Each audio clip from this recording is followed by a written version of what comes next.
Today, the pandemic agreement has been formally adopted here in Geneva at the World Health Assembly. Why do we think it's actually good news? Now, there's been a lot of fake news. This agreement is not about the WHO forcing everybody to be vaccinated or imposing lockdowns. Of course, each country retains the right to decide what they do if a pandemic happens. What is true is that this agreement could stop us making some of the same mistakes that were made during COVID. And one mistake in particular, even though billions of euros were poured into research which allowed diagnostics, treatments and vaccines to be developed in record time, millions did not have access to them in sufficient numbers or quickly enough. For example, revolutionary mRNA vaccines were put onto the market barely a year after the disease was discovered, but were out of reach for most people who needed them.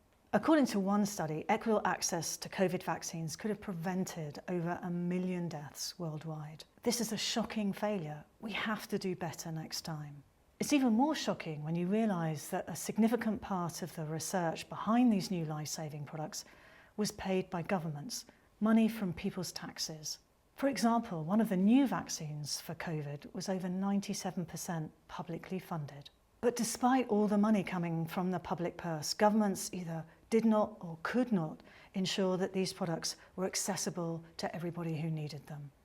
We think this is unacceptable. We think this needs to change. We think that governments need to use their power and that public funding of medical research needs to come with conditions. And this is where the pandemic agreement can help. We've been attending the negotiations for the last 3 years.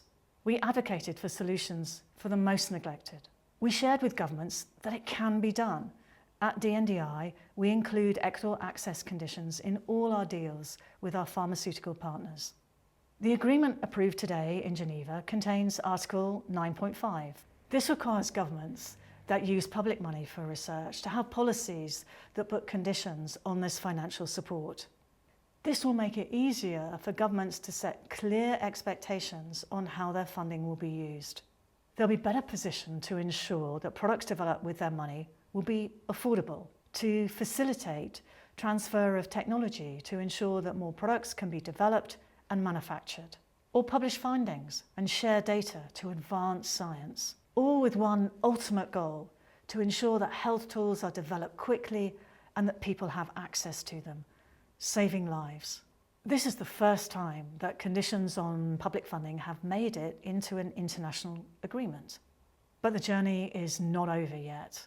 Countries now need to implement this article and build it into their national policies, so we are all better equipped to address inequalities when the next pandemic hits.